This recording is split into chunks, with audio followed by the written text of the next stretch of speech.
The infamous Christmas dinner. Legend has it, 73% of people crumble under the pressure, and even the most prepared hosts can come undone. So today I'm going to walk you through a step-by-step guide to a seamless feast, where we're going to minimize the time spent in the kitchen on Christmas Day and maximize the time that you get to spend with your friends and family. Huge thank you to Australia Land for sponsoring this video. Let's get stuck in. The single most important piece of advice that I can give you, if you take one thing from this video, and that is to do everything you can the day before. We're gonna get our veggies ready. We're gonna get our lamb ready.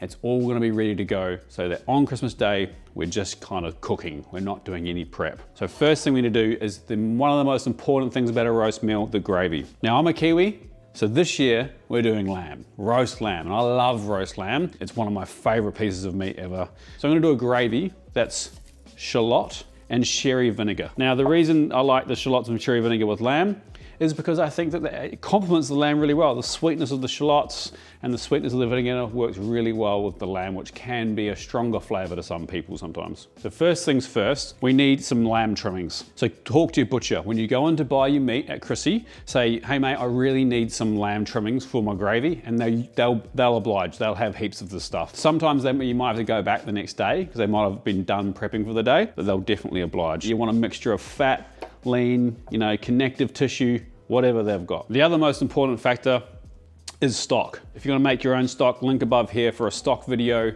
Go to your butcher at the same time and get your bones for that. But hot tip, if you're like, Andy, don't be ridiculous. It's Christmas, I'm not making my own stock.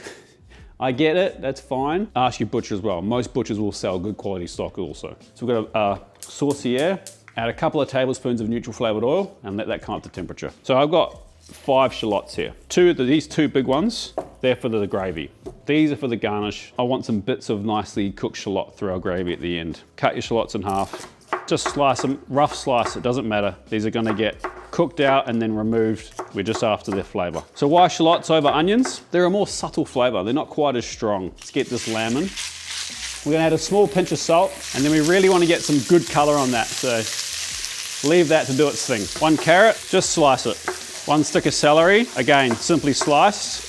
And then 3 cloves of garlic, just crushed, and remove the skin. So this is exactly what we're looking for. Lots of really good color. Nice dark, but it's not burnt, just really good color. So to that, I'm gonna add some butter, lots of it.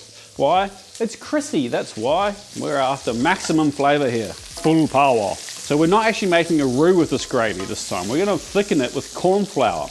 Why? Almost guaranteed these days that if you've got 8, 10, 16 people eating, one person's a celiac or doesn't eat gluten. So if we do it with corn flour, we avoid that being an issue. And honestly, it gives just as good a result. Now that butter is almost melted, we're gonna add our carrot and our sliced shallot. Toss that well and get some color on those. So our shallots and carrots are getting some color. I just want you to take note here of the fond on the bottom. We want this fond, this stuff's good. But you don't want it to burn, right? So keep an eye on it. If it does start to look like it's burning, turn your heat down a bit, add a little bit of stock just to stop it from catching, but you do want to develop that fond. Next, we're gonna add our garlic and our celery, and we're gonna add some tomato paste. Not heaps, maybe 1 tablespoon. I don't want like tomato flavor, but adding the tomato paste does add a level of richness and umami, because tomatoes are full of MSG. Stir that through. We're gonna have another little pinch of salt, sprig of rosemary as it is, a little bit of thyme. We're gonna add a little bit of sherry vinegar. This won't be all that we use. We can finish it at the end with the vinegar, but that's what we're gonna use to deglaze the pan right now. Scrape all that deliciousness off the bottom. Time for the stock. I hate this jug so much. I don't know who designed this jug, but they didn't do a great job. Just gonna do this. So that was 2 liters of stock. I think each person needs access to about 200 mils of gravy. So once this is reduced, we'll probably end up with 1.8, 1.7 liters of gravy at the end. So that's enough for 8 to 10 people almost. We're gonna let that simmer and just all those flavors come together, and we wanna reduce it a little bit and taste it, then we'll thicken it and we're good to go. We'll make sure our seasoning's correct, then we'll pass it, and all we need to do tomorrow is heat it up. So while our gravy's doing its thing, we're just gonna dice these shallots relatively fine. I like a few things in my gravy sometimes, every now and then, might be controversial. People have very strong opinions on gravy. So I just got just over a tablespoon of butter heating up. Just gonna saute these, a little bit of color, and set them aside. Wouldn't be Chrissy dinner without roast spuds, would it? So these are Dutch cream potatoes. I think they make great roast potatoes. One of the things I encourage you to do is to peel your potatoes the day before your dinner. Leave them in the fridge, covered in clean, cold water. They'll be perfectly fine overnight. We're gonna cut them now as well. So you want your potatoes all roughly the same size. I think like that size is the perfect size potato. How big is that, Chef? How big is that? That's a great question, Mitchell. I'd say it's slightly larger than a golf ball. Oh, what do you do with that? You do that. One good one, one little crispy bit. So how many potatoes do you need per person? It's Chrissy, everyone loves roast spuds. Make sure you don't run out. This many, so 6 slightly larger than golf ball sized pieces per person. Because you're gonna have kids that maybe only eat 2 or 3, and you're gonna have people like me who like to eat roast potatoes who are gonna eat 9. Cold water, put a lid on it, in the fridge, they'll be fine overnight. They'll actually be fine for 36, 48 hours even. Now our gravy's reduced by about 15, 20%. We're gonna strain it and we're gonna check for seasonings and thicken it. It's way easier to thicken it after you've strained it as well. So back in the pot, we need it on the heat to thicken it with corn flour. We'll let that get those last few bits out there. First, we're gonna make sure the seasoning's right. We'll bring it back to a simmer. You can start tasting at this point, see what it needs. It's pretty good. It does need a little bit of salt and a little bit of acid, but we are also going to add our shallots from earlier. Just, you know, a little bit of texture in there. Then we need to season it with salt. Another splash of vinegar. Vinegar is really important for flavor, for getting the acid levels right. I think it's one of the things that a lot of home cooks don't grasp was that, you know, acid, whether it's through like a really nice vinegar or lemon juice, really helps with amplifying flavor. The acid's pretty much right. I'm gonna add a touch more, you know, and we're gonna reheat this again tomorrow. So I do encourage you to taste it again before you serve it. Sometimes it does need like just a little more bump of seasoning the day after. That's pretty good. Get that in there. Time to thicken. To thicken with corn flour, you need to dissolve the corn flour before you put it in and you'll get lumps. You don't want it simmering, you don't want it crazy hot. Quite a bit of liquid here, that's 1.6-ish litres of liquid. So I'm gonna start with kind of 2 heaped tablespoons of corn flour. Now we might not use all this, but we kind of want it there, and you're gonna add about the same amount of water and dissolve that into it. So the trick is with this, I'm gonna add about, I don't know, 2/3 of this and whisk it in. Let it cook out for a minute, check the thickness. Like a lot of things in life, you can put more in, you can't take it out. So the corn flour should be completely dissolved before you pour it in. Pour it in and give it a whisk. You'll see immediately it goes nice and shiny, and it should start to thicken up pretty quickly too. So your thickness of your gravy is a real personal thing, as I found out. I don't mind my gravy being a little bit wet, but at the interests of what seems to be the preferred thicker gravy, we'll take this one a little bit thicker. See how it feels on the spoon. So it coats the back of the spoon nicely. I think we can go a little bit thicker. We'll just let that cook out for a minute, make sure it doesn't thicken up anymore. So I am gonna add another tablespoon, or I'll do half and then we'll add the other half if I need it. I think it's good. And that's our gravy done. Into a container. Then tomorrow, we'll reheat this. We'll check for seasoning again. If it has got a bit wetter overnight, we can thicken it again with some more corn flour. That's a big job, a very important job to tick off the list. And let that cool to room temperature before you put it in the fridge, because otherwise you risk spiking the temperature of your fridge. One of the sides we're gonna do is a really nice roast root veg salad using these really beautiful purple carrots. These are pretty common to get these days if you go to like a veg shop. If you can't, just replace them with normal carrots. Gonna do some of these lovely beetroots. Now the reason why I love this dish is because you can serve it hot or cold. Literally, it doesn't matter. So if you live, I don't know my hemispheres. Northern hemisphere? If you live, is that cold, That's yeah? cold. If you live in the northern hemisphere, you can serve this hot straight out the oven. If you live where we live in the southern hemisphere, you can cool it down and it's still just as delicious. A couple of little garnishes, we'll run through that tomorrow. What we're gonna do today is prep our veg. So we're gonna peel our carrots and then we're gonna slice them. We're gonna what we call a barrel cut, the carrot. So a barrel cut is when you slice on an angle, so have your knife on an angle and slice. Then roll the carrot 45 degrees and slice. 45 degrees and slice. 45 degrees. Getting longer pieces as you go further down the carrot because the carrot's obviously a lot thinner.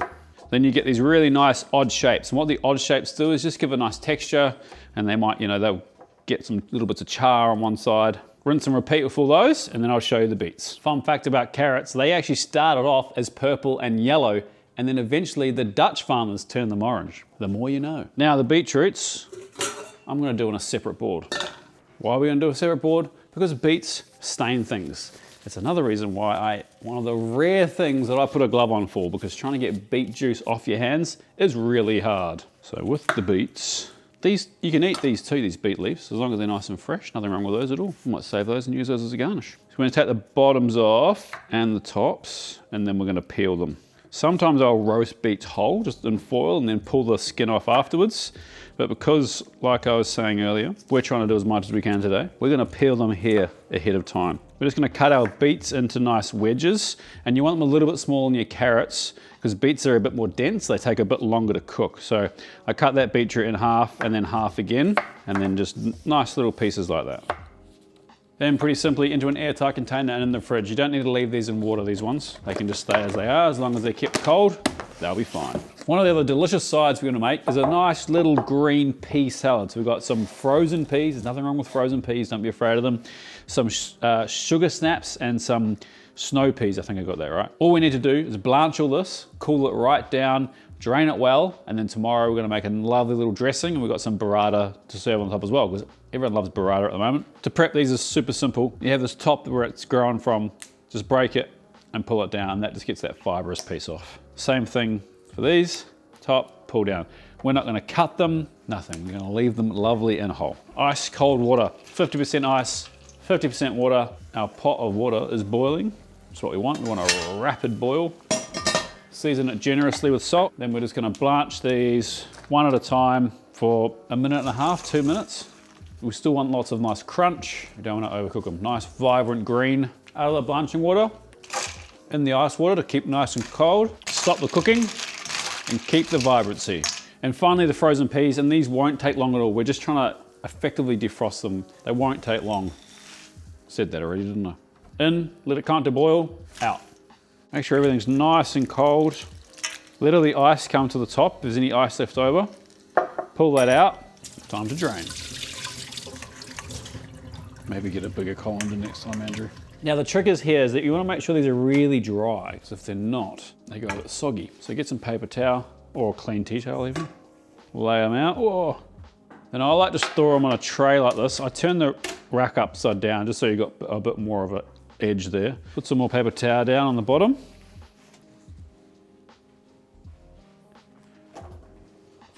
There was probably a more elegant way to do that, but here we are. But we didn't lose any. So why go to all this effort and make a massive mess? Well, having that rack there just keeps that off the bottom. So if the paper towel does soak up any water, it's got somewhere to go, and it will mean that the veggies will stay nice and vibrant still. You also don't want any moisture left on these veggies tomorrow, because we're gonna dress them in a little dressing, and if they've got any moisture on them, the dressing's not gonna stick to it anymore. Cover with plastic in the fridge till we're ready for them tomorrow. The star of the show, a roast leg of lamb growing up for us was always something that we ate on special occasions like birthdays and the holiday season. So why have I chosen the leg of lamb? For that reason exactly. Christmas is about celebrating, kind of going all out, hanging out with your friends and family. So what else could you use instead of a leg of lamb? Well, talk to your butcher. So if you go to your butcher and maybe go in with a budget, or you know, you want some lamb but you don't think you want a leg of lamb, go talk to your butcher. They'll be able to help you. A shoulder of lamb usually is a bit cheaper. You're gonna have to cook it a bit differently, usually a lower and slower cooking process, but just as delicious. The other way you could do is talk to your butcher about, if you wanted to be a bit more bougie, about doing a crown of lamb, which is when they do the whole rack, and they turn it in on itself, and then tie it up, and that is a real like kind of centerpiece for the table. But go talk to your butcher. They're a wealth of knowledge. They're gonna be able to help you out with the lamb, how much lamb per person, what type of lamb, the Wagyu fat they should be able to sort you out with for the roast potatoes, or if you want duck fat, they'll be able to sort you out with duck fat for your roast potatoes, and also stock. Most butchers will also carry some stock in the house as well. So I guess on that, this is a 3 kilo leg of lamb, and this should comfortably feed 8 people. If you're big eaters, it'll feed 6. We're gonna get this ready, so it's just, all we have to do tomorrow is turn the oven on, heat it up and put it in. So we're gonna stud it with garlic and rosemary. So I've got some garlic cloves here, and I've cut them down to about this size. Just a big garlic clove cut into 4. A small garlic clove I've just cut in half. We've got some rosemary, so I'm gonna cut some pieces about, oh, ran away from me, about that big. It's a great way to impart some flavor deep within the lamb. And we're gonna take a boning knife or a thin, sharp knife and look for these nice big bits with a bit of depth to them so that you can push it. There's a fair amount of meat under there. Push your knife in once, turn it around, and push it through again so you create a little cross pattern. Put your finger in there, just make sure it can go in enough. Take a piece of garlic and a piece of rosemary and simply stud it into that hole. You kind of want a little bit poking out, but also feel free to bend that over if you need to, just like that. So we're gonna do that about, 5 times on each side, and then we're gonna just rub some oil on it and get it seasoned up. Just a bit of oil on there, and a generous seasoning of salt on all sides.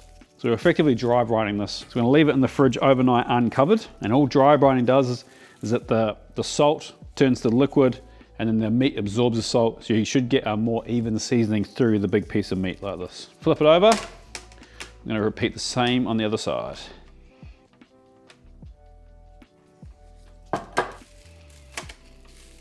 So all this extra rosemary, I just leave it on the tray underneath it. We will put a bit of water in this tray before we roast it tomorrow to help the humidity in the oven. So that'll just help fragrance that water a little bit. Otherwise it'll go to waste. And that's it, that's our day of prep done. That took me realistically about, if I wasn't having this bugger lugs flying around with the camera, probably 2.5, 3 hours is a reasonable amount of time to get all that work done. This is gonna go in the fridge uncovered, and we'll see you bright and early tomorrow. We start cooking and get ready for the big lunch. The big day is here. It's time to get this feast underway. You can see our lamb, the salt's dissolved into a liquid and that's been absorbed. It's done exactly what we want. I pulled this out of the fridge about half an hour ago. I'm gonna leave this out for a little bit longer. Before we start cooking, I kind of wanted to touch on the fact that this is one of these times that you need to really think like a chef. If you go to a fancy gastro pub, whatever in England, and you order a Sunday roast, they ain't roasting that or cooking the potatoes to order. So don't be hyper obsessed about having everything finished at the right time. Make sure everything's finished really well and within a reasonable amount of time, and then you can just reheat it. We'll talk you through that later on. But roasties, for example, roast potatoes always take way longer than you actually think they're gonna take, and a bad roast potato is just a bad time. So make sure you get it right. We're gonna start by cooking these potatoes in the boiling water first before we even put a lamb in the oven. You want enough water to completely cover them. I'm gonna turn the heat on now, it's cold water. Just gonna get a bit more water to make sure they're completely covered. Big pinch of salt. High heat, we're gonna bring them to a boil. We're gonna cook them until they're nice and fork tender. It's gonna take a while, that water's really cold. I'm guessing 40, 45 minutes. So we do need to add a bit more oil to the top of this lamb, and it's a great way to introduce some more flavor. So take 3 or 4 tablespoons of good quality olive oil. Gonna zest 2 to 3 lemons in there. Now it's already seasoned, so you don't need heaps of salt, but a little bit of extra salt won't hurt. It's a big joint of meat. You can take a decent amount of salt. Also gonna introduce some more rosemary. Chop this stuff nice and fine. Give that a mix. We'll get the underside first. Rub it in and over the top.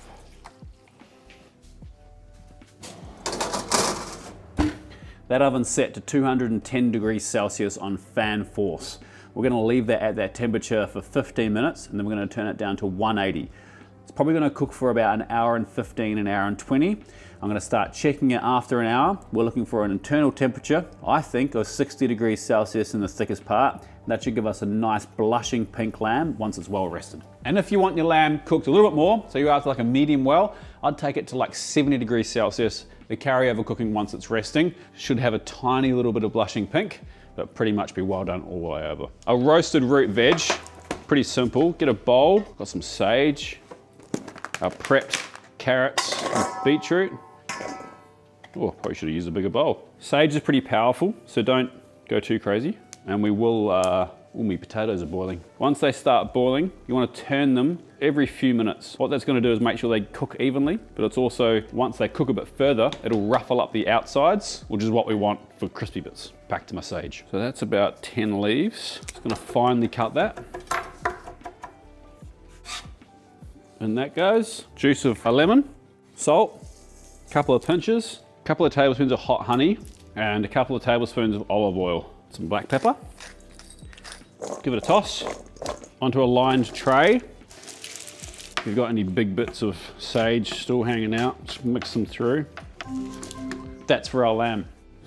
So that's down to 180. I'm gonna start checking that in another 50 minutes. Set a timer for 50 minutes. 50 minutes, starting now. Thanks, legend. Root veg to the oven, 180 degrees. Doesn't matter if it's the same oven as the lamb or not. So the only other garnishes we need, we'll do a bit of crispy sage on the top. So I'm just gonna pick those leaves and then we'll get them cooked, and some pumpkin seeds. And all we're gonna do with the pumpkin seeds is put them into the roasting tray for the last 10 minutes that the veggies is cooking. Put them in now, they'll just burn. So we've got some hot oil here. Just take a little bit at a time. When you put this in, it's gonna splatter, so don't stand close to it. Make sure if you have a small dog, they're also out of the kitchen. Get out, come on, go away. Once the bubbles stop, it should be good to go. Out onto some paper towel. Season it with a little bit of salt. That'll season it. It'll also soak up any extra oil. Rinse and repeat. And because you did all that work yesterday, you've got the time to fry a bit of sage. Those little extra bits that kind of really take a dish from good to great. So philosophical of me. You can leave that at room temperature till you're ready to use it.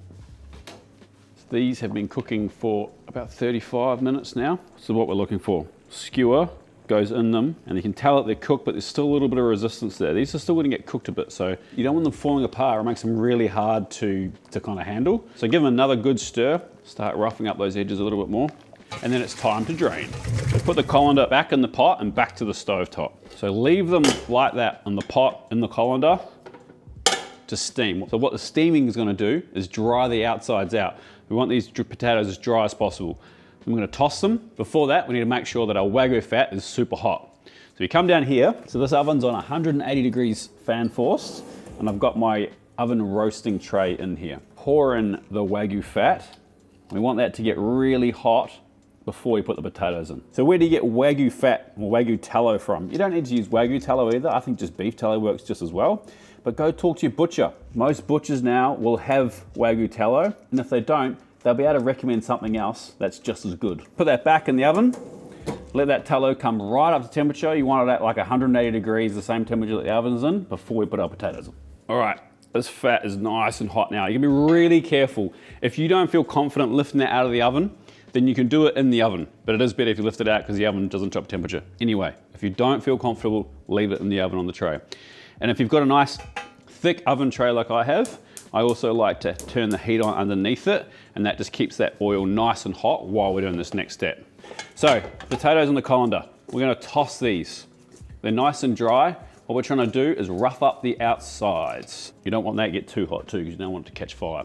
That's an issue. We're also gonna get a bit of salt on these.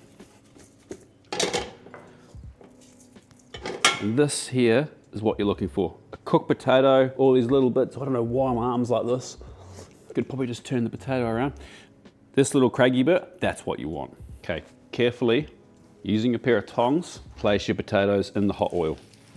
So you're gonna do them in a line like this, don't just do it randomly, because once we get to the end, we're gonna go back through and flip them over. And why do we do that? So that we've got Wagyu tallow on all sides of the potato before we put it in the oven. So all our spuds are in. Start baking at the top, just carefully, it might actually be easier to do it with a spoon, just roll them over. Now, I've got about 5 cloves of garlic here.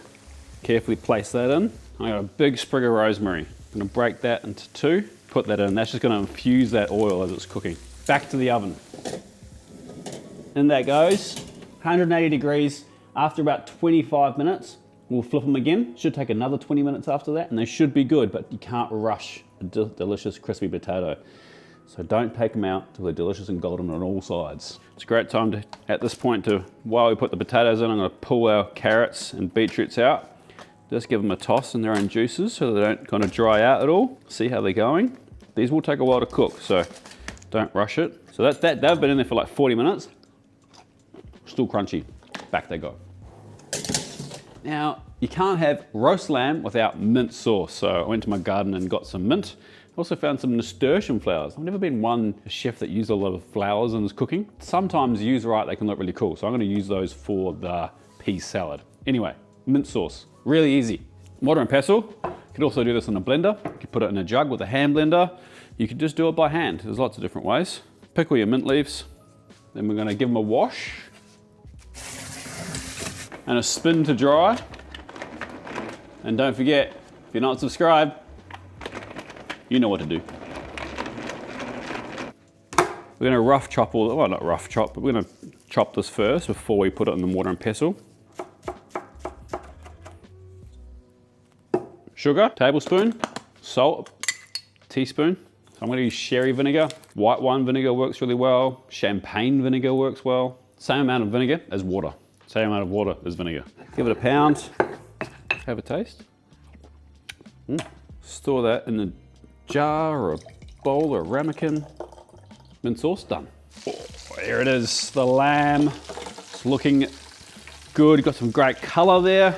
And an internal temp around 60 degrees.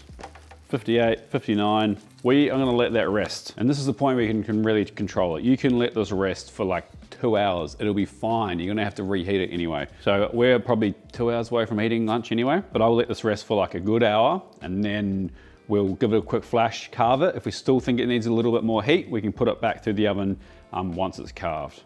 We'll just let that chill out. So our veg is probably cooked for an hour and 20. Takes a while, this stuff. It's pretty much ready. We just need to toast these pumpkin seeds. So I'm just gonna add them to this tray. I like to be generous with it, adds a nice texture. Mix them through, just more so that they get a bit of oil on them, makes them toast nicer. Oh, a bit of pumpkin seed oil would be nice for this dish. Too bad I don't have any. A few more for good luck. Back in. It'll only take about 10, 12 minutes, and that's good to go. Potatoes almost ready. Lamb's nicely resting. We'll wait for that to come out. Then we'll make our pea salad. Oh, let's get our gravy hot. Cold pan, heat on, gravy in. Not sure I really need to explain that, but hey, you never know. Once it's back up to a simmer, we'll taste it, see if it needs any adjustment. So potatoes are ready. It's pretty important that we pull these out of the oil as soon as we've got enough color on them. Why? Because if they cool down in the oil, they're gonna absorb the oil, and that's no good. So just pull them out into a bowl with a paper towel, and if we need to heat these up again, we're just gonna do it into a dry tray, but we're pretty much ready to start serving everything else, so I don't think I'm gonna need to reheat these. And look at that. That's a crispy spud, isn't it? Don't forget the crispy bits. So the Wagyu tallow you can definitely use again. Let it cool down to kind of room temp, pass all the aromats out of it, store it in your fridge, you 100% use it again. Season these with a little bit of salt, and then I'm just gonna leave them there until I'm ready to put them in a bowl. Time to plate up our next salad, the pea salad that we did yesterday. We're gonna dress this on the plate. Oh no, remember this yesterday. I'm gonna try not to embarrass myself. It's kind of hard sometimes. Pull that out. I just really don't want to pour those straight in there with this being wet, because it kind of defeats the purpose of doing what we did. So we'll dry that. And now, we'll do that. Pretty happy with that outcome. So we're gonna layer our peas up.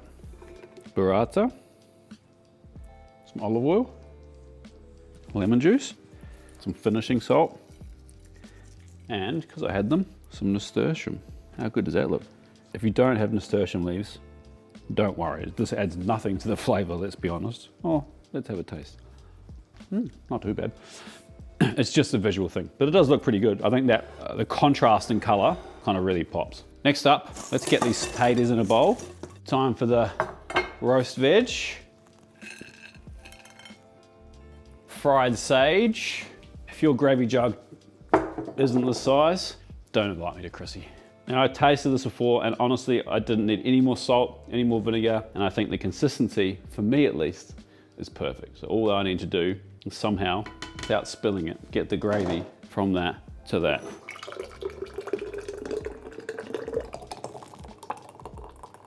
Almost. There you go. Pretty good looking meal if you ask me. Chrissy dinner for 8 people. Took me about 3 hours of work today, and it was pretty casual work too. I was able to have a laugh and a joke with these 2 bananas. It's all about prior preparation. Thinking about what you're gonna do, getting everything you want to get done the day before. But stick around if you want to see me show you how I carve this roast leg of lamb. And like I was talking about earlier, if you cook your roast potatoes and they sit out for an hour, hour and a half at room temperature, it's fine. Just put them back into a dry tray, back into the oven at 180 for 10, 15 minutes, and they will be fine. It's the same deal with this. With your lamb, if you've rested it for an hour, I'd put it back in whole for 10 minutes max. If you still pull it out and you're not happy with the temperature, then just flash it through this oven in a dry pan, maybe a little bit of oil on the top, for another 5 to 10 minutes once it's carved. Your gravy, that's pretty easy to keep hot. But don't be afraid to reheat food once it's cooked, because every single restaurant in the world would do it as well. Almost forgot the mint sauce. All right, to carve this, your leg of lamb will have 2 sides. This side will have a lot of meat on it. All we're gonna do is run our blade next to the bone, all the way down. When you reach the bottom, push it away and cut all the way through the joint. Remove the bone at the bottom and we'll save that as our presentation piece. Now we simply start carving by taking nice pieces off the side all the way around. I'm going to pile all this meat up first. Then back to our big piece, we're going to slice nice pieces. There you go, blushing pink leg of lamb, mint sauce, roast beetroots and purple carrots with hot honey and sage, a pea and burrata salad, and some delicious roast potatoes with lashings of gravy. Christmas dinner sorted. And don't forget, if you're entertaining over the holiday season or at any time, go talk to your local butcher. They're a wealth of knowledge and they'll be more than happy to help. A huge thank you to Australian Lamb for sponsoring this video. Thank you, legends, so much for watching. I hope you have a fantastic holiday season. We'll be here all the way through every Sunday as normal, and we'll see you next week for another video. Peace.